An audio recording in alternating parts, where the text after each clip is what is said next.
আমার কাছে আজকে সেরকম কোনো ভেজিটেবল নেই, তো আমি পেঁয়াজ, ডিম আর একটু চিকেন দিয়েই আজকে নুডলসটা বানিয়ে নেবো।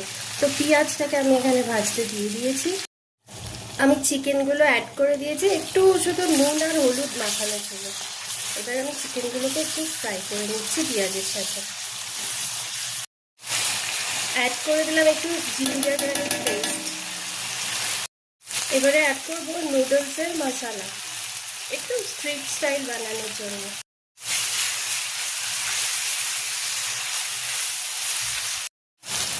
অ্যাড করে দিলাম ডিমটা।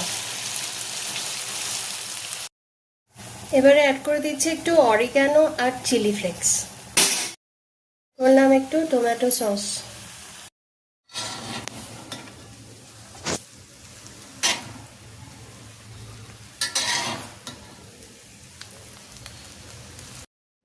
Noodles ready and served.